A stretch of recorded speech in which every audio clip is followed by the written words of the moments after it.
In the ever-shifting labyrinth of antiques and vintage collectibles, the eternal question persists: where and how does one unearth treasures that defy the ordinary, boasting both remarkable provenance and swift market appeal?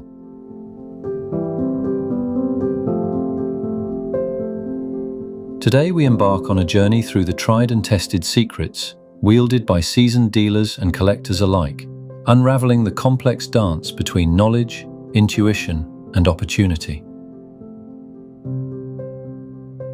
To thrive in this business requires more than mere luck or happenstance. It demands a strategic blend of historical insight, market awareness, and relentless curiosity. The foundation? Deep research, the quiet, patient study of eras, makers, and evolving consumer tastes, which transforms a casual browser into a discerning connoisseur. So where do you find the best stock? Not in a singular realm, but scattered across diverse, sometimes unexpected venues. Estate sales in the US or house clearances in the UK can often yield relics steeped in untold stories. Dealers at specialist fairs curate quality with a careful eye. Online auctions teem with opportunity, if you have the patience to vigilantly trawl through the rubbish. And yes, even humble charity or thrift shops occasionally contain gems hidden amongst the bric-a-brac. Yet discovery alone is insufficient without a meticulous appraisal.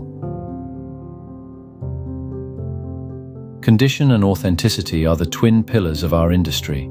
A single well-preserved maker's mark can elevate a modest piece to coveted status, while the faintest signs of forgery or careless restoration can condemn a find to obsolescence.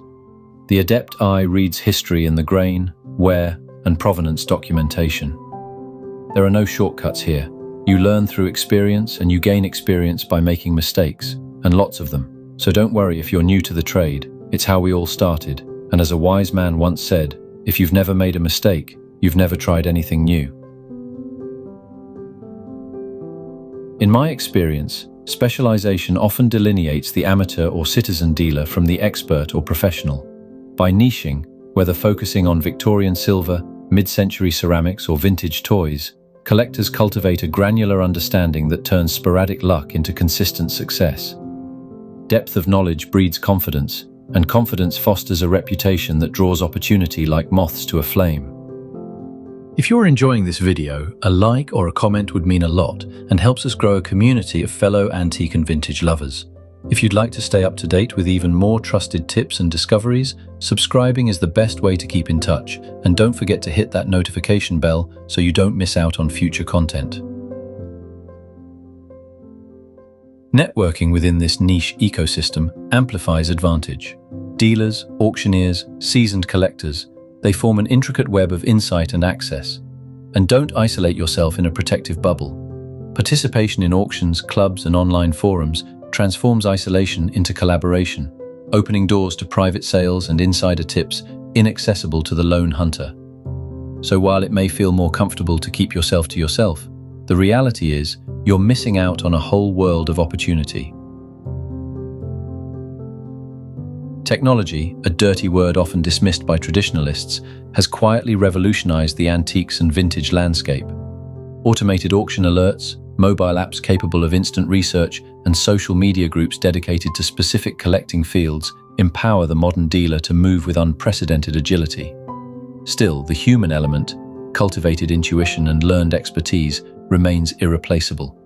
So if you have the willpower, spend some time keeping up to date with new innovations, software and technology that might make your life easier moving forward.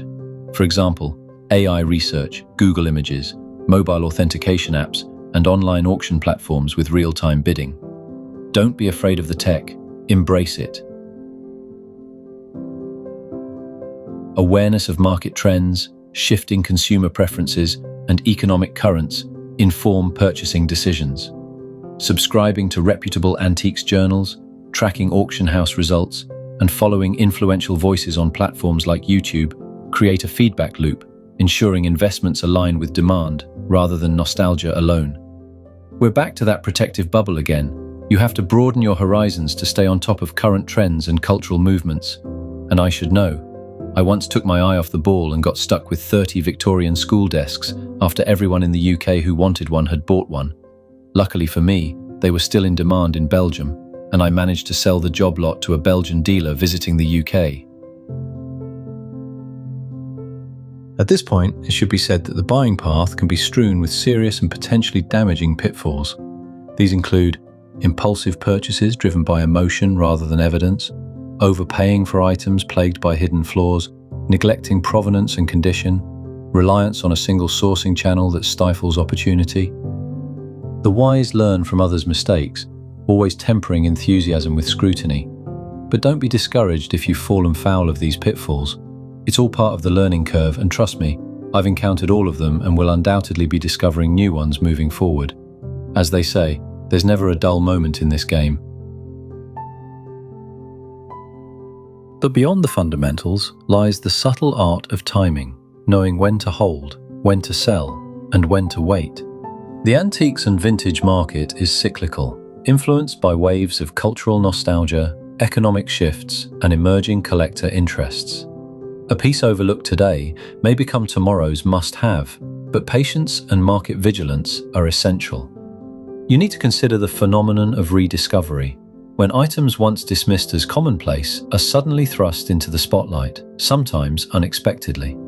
Take, for example, the resurgence of 1970s Scandinavian furniture or vintage vinyl records. These trends rarely emerge overnight. They build steadily, fueled by shifts in popular culture, media exposure, and new generations seeking connection to the past. I recall a time when mid-century brown furniture was languishing in charity and thrift shops, undervalued and overlooked. Fast forward a few years, and it's now commanding prices that often exceed traditional antiques. That's the kind of insight born from constant observation and a willingness to think beyond the obvious. So how do you stay ahead? It's a mix of active engagement and disciplined observation. Regularly attend auctions, not just to bid, but to watch what moves and what stalls. As they say, knowledge is power. Follow key influencers and dealers on social media and niche forums, where whispers of upcoming trends often first surface. And don't underestimate the power of keeping a detailed journal or spreadsheet of your purchases, sales, and market notes. This will reveal over time patterns that can guide your decision-making. Remember, the journey of an antiques dealer or collector is also a personal one, shaped by passion, curiosity, and a deep respect for history. It's not merely about profit margins or auction results. It's about connecting with the stories embedded in each object and preserving them for future generations. It's also important to understand the concept of resilience. The market will challenge you, sometimes painfully. There will be deals that fall through, items that fail to find buyers, and moments of doubt when the right piece seems just out of reach. But those who persevere, those who combine patience with learning and adaptability, are the ones who ultimately thrive.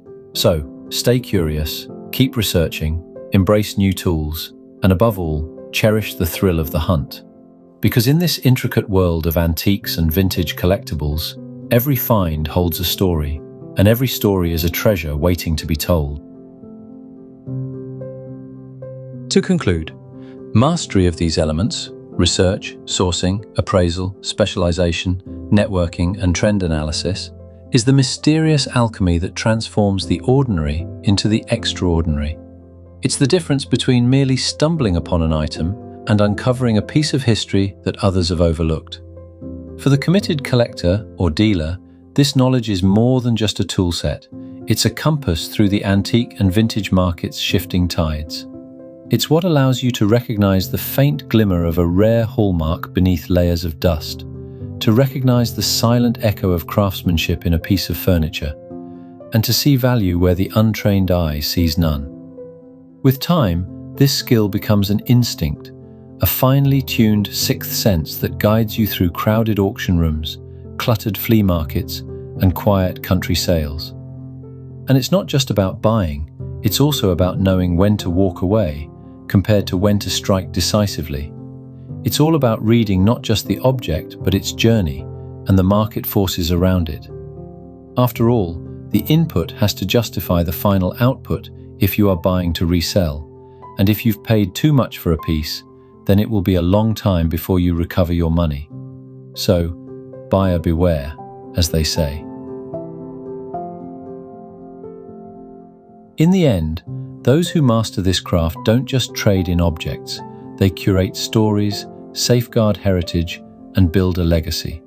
And in doing so, they create a sustainable and rewarding path in a market where luck alone is never enough. My name's Mark, and this has been a podcast by Antiques Central. Thanks for watching.